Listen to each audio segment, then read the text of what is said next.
चला मंडळी, रेवणसिद्धी देवस्थानाचं आपल्याला दर्शन झालेलं आहे आणि इथनं आपण निघणार आहोत वेताळ बाकडे. आणि वेताळ बाग बघायला मिळणार आहे तुम्हाला. असा परिसर आपल्याला बघायला मिळतोय येथे. वाह, क्या बात आहे. मस्त शिट्टी मारलेली आहे.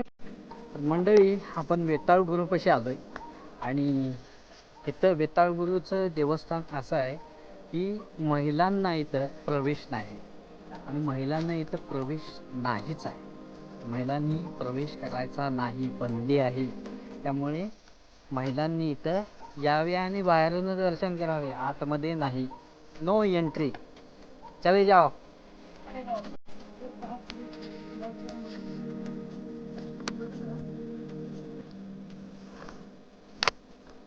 मंदिराच्या प्रवेशद्वारापासून आपण आतमध्ये आलो की आपल्याला एक मूर्ती दिसते इथं घोड्याची. असा परिसर आतमधला आपल्याला बघायला मिळतोय आणि हा आहे वेताळ गुरु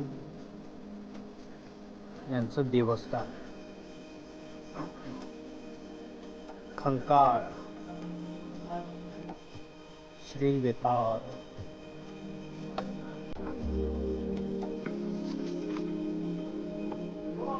वेताळ देवाचं दर्शन तुम्ही पण इथे घ्या.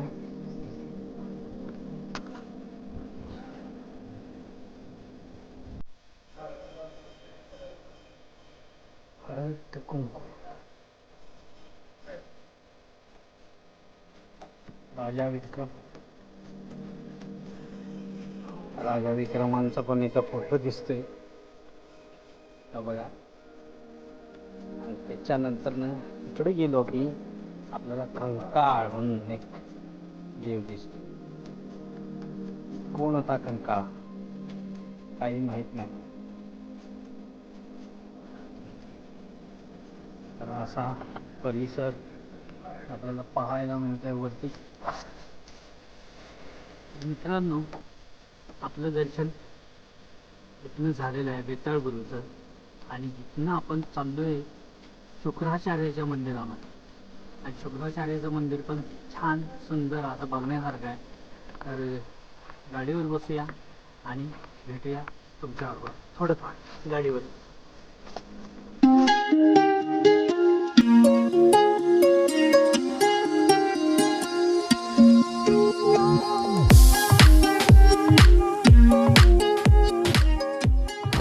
मंडळी, शुक्राचार्य देवस्थानाकडे आपण आलेलो आहे आणि इथनं आपण आता डावीकडे टर्न घेऊया आणि शुक्राचार्याची आपल्याला कमान दिसते.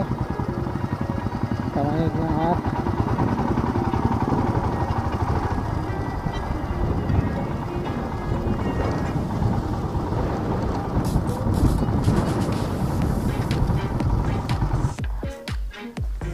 मित्रांनो, शुक्राचार्याच्या दर्शनाला आपण अशा पायऱ्यावरून खाली येतोय.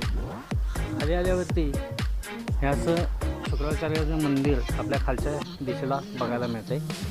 आणि शुक्राचार्याचं महात्म्य काय ते तुम्हाला सांगतो. शुक्राचार्य हे अनादी कालापासून जागृत देवस्थान आहे. शुक्राचार्य हे व्यास ऋषींचे चिरंजीव आहेत. शुक्राचार्य, भीष्माचार्य, कार्तिक स्वामी व मारुती या 4 ब्रह्मवेत्तेपैकी एक शुक्राचार्य ब्रह्मवेत्ता आहे. राजा परीक्षिती हे पांडवांचे पंतू. त्यांच्या आत्म्याला सद्गती मिळावी म्हणून 7 दिवसात श्रीमद भागवत सांगितले. त्यांचे हे तपोभूमी समाधी स्थान आहे. शुक्राचार्याच्या तपोभंग करण्यासाठी इंद्राने रंभेला पाठवले होते, पण त्याचा काही उपयोग झाला नाही. असे हे कडक वैराग्याचे स्थान आहे. शिलोदक मिश्रित 12माही 24 तास वाहणारा अखंड पाण्याचा झरा आहे. निसर्गरम्य अशा डोंगरांच्या खोलदरीत गुफेत शुक्राचार्याची समाधी मंदिर आहे. त्याच्या पाठीशी पूजा केली जाते. तसेच श्रावण महिन्यात दर सोमवारी यात्रा भरते. तर असं आहे शुक्राचार्याचं महात्म्य.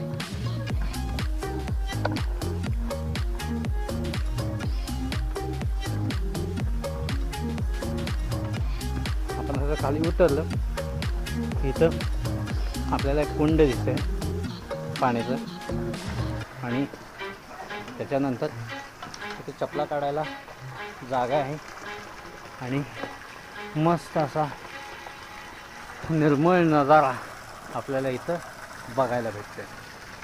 वा, खूपच सुंदर अशी दिसते शुक्रदेवाची प्रतिमा आणि मस्त बघण्यासाठी हा योग्य पद्धतीत शुक्राचार्यांचा वास्तव्याचं ठिकाण.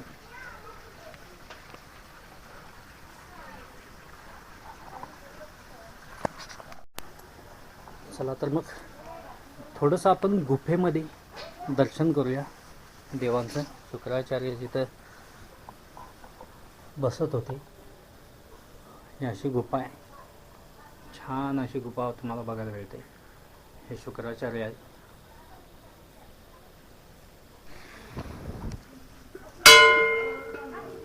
भगवते ओम नमः शिवाय ओम नमः शिवाय.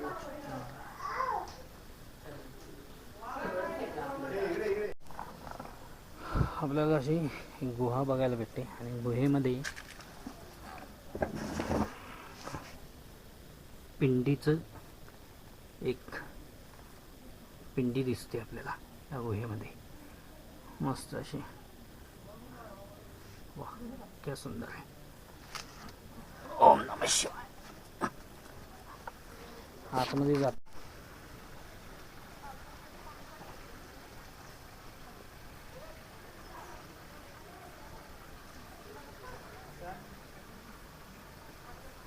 शुक्राचार्याचं देवस्थानाचं दर्शन आपल्याला झालेलं आहे आणि आपण निघालोय बानूरगडाकडे. आणि बानूरगडाकडे कुठून जायचं बघतो आम्ही आता पुढे जाऊन.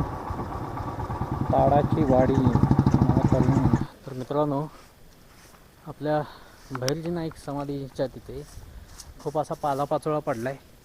तर आपला सुमित शिवभक्त गडकोट संवर्धन हा याचं यूट्यूब चॅनल आहे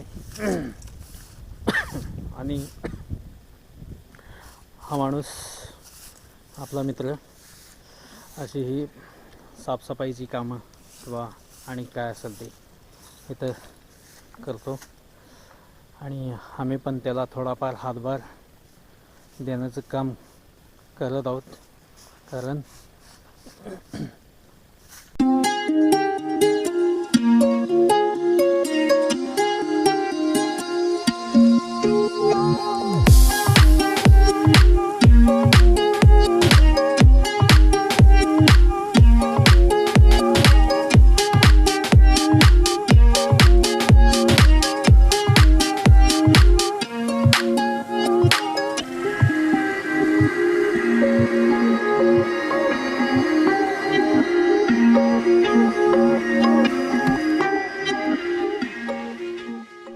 झाडू मारल्यावरती आपल्या गडावरती म्हणजे आमच्या महाराजांच्या गडावरती आपणच झाडू नाही मारायचा तर कोणी मारायचं.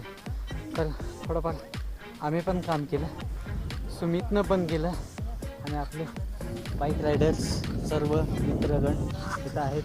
ते पण हळूहळू एक एक एक एक करून इथं झाडू मारायला येणार आहे.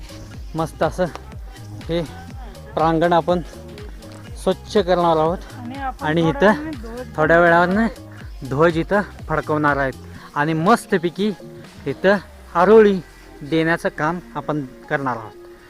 चला तर मग भेटूया आरोळीच्या वेळीस आणि ध्वजारोहणच्या वेळीस. जय शिवराय.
आस्ते कदम, आस्ते कदम, आस्ते कदम. महाराज, गणपती, भूपती, जलपती, प्रजापती, स्वर्णरत्न श्रीपती, अष्टावधान जागृत, अष्टप्रधान वेष्टित, न्यायालंकार मंडित, शास्त्राशिष्टार पायरंगत, अखंड लक्ष्मी अलंकृत, राजनीती धुरंधर, पौड प्रताप पुरंदर, क्षत्रिय कुलावतंस, राजमान्य राजाश्री, स्वर्ण सिंहासनाधीश्वर, महाराज धराज, श्री श्री श्री छत्रपती शिवाजी महाराज की जय, छत्रपती संभाजी महाराज की जय.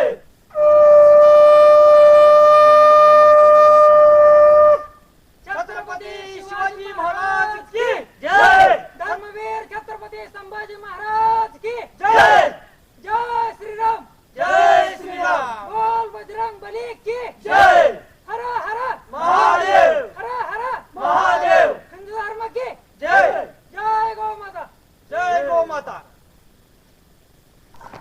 चला तर मंडळी, आपण आता समाधीसनं मार्गस्थ होऊया आणि निघूया कोळदुर्गाकडे. संध्याकाळचे वाजल्यात 5 आणि आपली गाडी हिमालय नीता आहे. आता मस्तपैकी गाडीवरती बसून कोळदुर्गाकडे प्रस्थान करूया आणि कोळदुर्ग संध्याकाळचा आपण पाहूया आणि तुम्हाला पण दाखवतो कोळदुर्ग. चला तर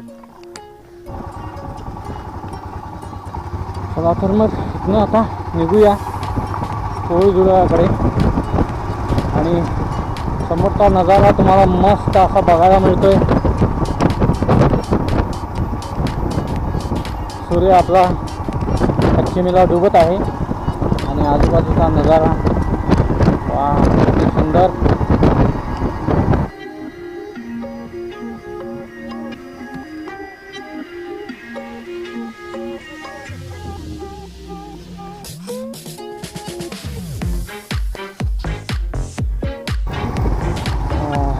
हो असा आपल्याला रस्ता दिसतोय कोळदुर्गाचा. म्हणजे असा छोटासा बोर्ड आहे, ह्या बोर्डाने दिसत नाही तर पण असंच जायचं कोळदुर्गाला.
चला तर मंडळी, कोळदुर्ग तुम्हाला दाखवून दिला आहे आणि हा व्हिडिओ आपण इथं संपवत आहोत, कारण आम्हाला लवकर जायचं आता कोल्हापूरला. वाजले संध्याकाळची 6 आणि किती वाजता पोचतोय काय माहिती नाही. आवडल्यास नक्कीच शेअर करा, सबस्क्राईब करा, लाईक करा व्हिडिओला आणि पुढच्या व्हिडिओला लवकर सुरुवात होईल तर बघत राहा हा व्हिडिओ आणि गड किल्ले. तर व्हिडिओ हा आपण इथं संपवतो. Bye bye.